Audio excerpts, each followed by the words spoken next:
been that day for me. Nobody pray for me. You been that day for me. Yeah, yeah. Sit down. Sit down. Sit down. Sit down. Sit down.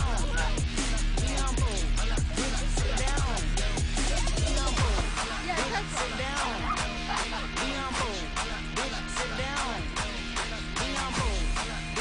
down.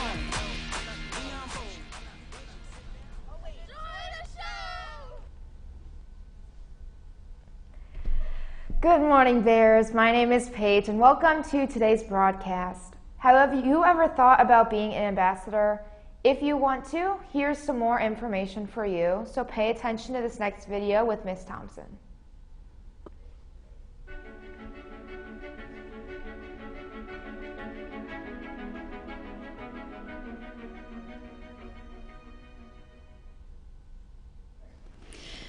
Student ambassadors have a good story to tell about their interest and why they chose Ursuline Academy. And as adults, when we talk about the school, we get the information out to families, but I think it's really important for students to have a good feel for what the community is like. And so spending a day with an ambassador, shadowing through their classes and spending time with them gives them a better opportunity to get a feel for what the real environment is like.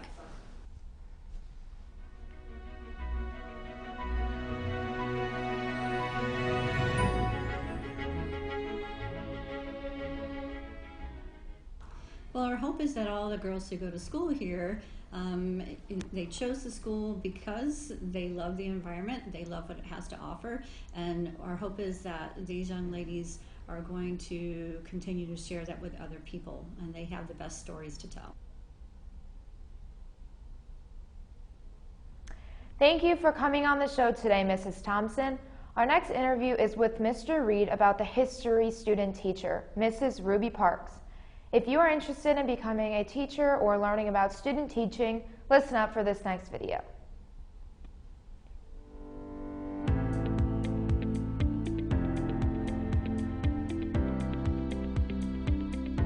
Okay, so I'm not very aware on the full process other than Dr. Mahalski asked department head if he's contacted by any of the teacher schools if we would be interested. And so Mr. Kathreiner asked me, and I said, sure, that would be great. I've been teaching 11 years. I haven't ever had a student teacher. It's an important experience, so I thought maybe at this point it would be good to have one.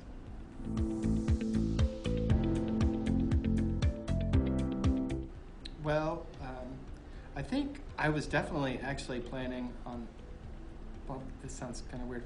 I was hoping that the experience would be as enriching for me as it was for her, because here you have an opportunity to work, even though she's a student, she's another adult that has a lot of good ideas.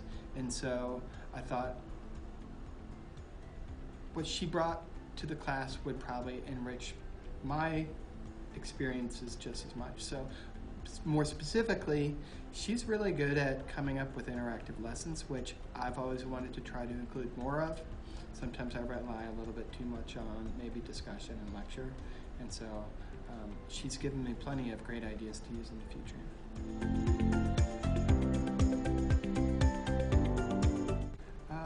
I've learned a lot of things. One, I've learned that it is more difficult to give up your class than I thought it might be.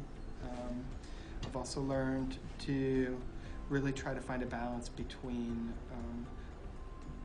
positive and constructive feedback. Because when you have someone constantly watching you and telling you what they see, it'd be difficult to always have that around. So balance of what type of feedback I give back, and I think that could be applied to either a student teacher or students.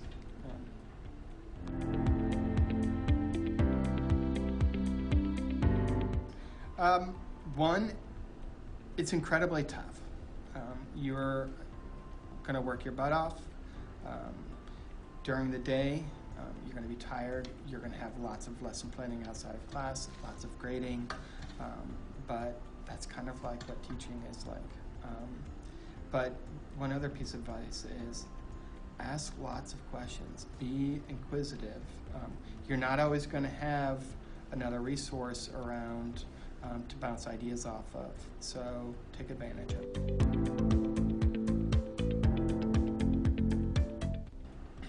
I think I am. I think I might want to wait a little bit. Ruby Parks, I think, she had a lot of great qualities, and she enriched this semester for me, but I think at the same time, I want to be able to get back to a little bit of normalcy for a little while before I take on someone else. I want to thank Ruby Parks because she has put in a tremendous amount of work. She's grown a lot this semester from where she was at the beginning, and I wish her all the best in the future.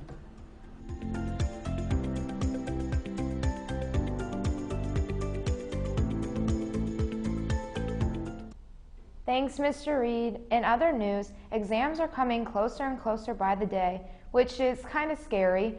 But through these next couple weeks of hard work, remember that summer is almost here. One thing that you can learn about over the summer is the Mandela effect. If you are not sure what that is, please pay attention to this next video.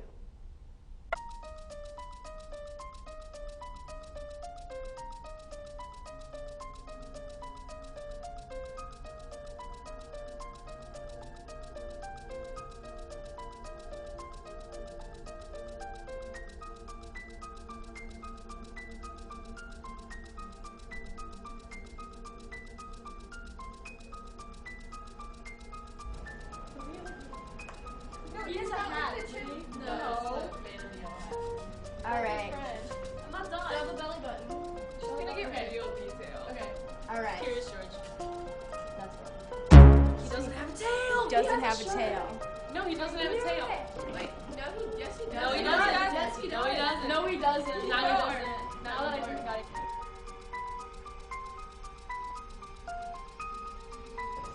No, that's close. Oh my god! He doesn't have a tail. I was close. Jeez. That's great. I swear to God. The whole point is he doesn't have a spectacle. Bum bum bum.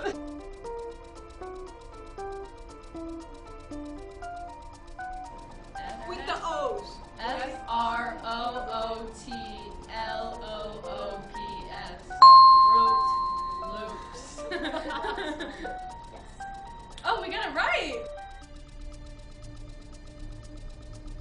He says E.T. phone. Ow. Guys, owie. no, it's ET phone. Honestly. Home. But it's not. Honestly. It's ET home phone. Nuh-uh. Yes, No, I've never seen ET. Uh-huh.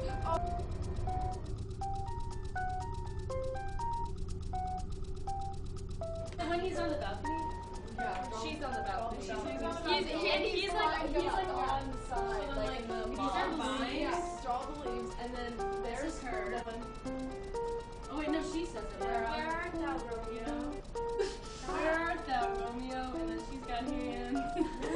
And she's got hair. That's it. that's it. Incorrect. What? No. Well, sorry I wasn't Our raised English books correctly. are lying to us because I remember reading it and being like on the Okay, balcony. guys. Okay, Not guys. That's the only point of was the Mandela effect. No, Shakespeare didn't even know what a balcony was. Wow. Wow. Wow. That part does. That's not hard.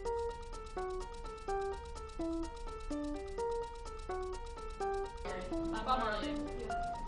No, it's not. It's on his record. I have his record in my room. What is it, Bella? Bobby McFerrin. No. Who is no. that? What the heck? Then Bob Marley copyrighted him because it's on the record. Don't worry. Are you serious? That doesn't make any sense. Mandela effect. Wow, that's so cool. Almost as cool as our riddles. Speaking of riddles, get ready for the riddle of the day because here it comes.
I wonder what it is. Well, that's all we have for you today. Signing off, this is Paige, and have a great rest of your day.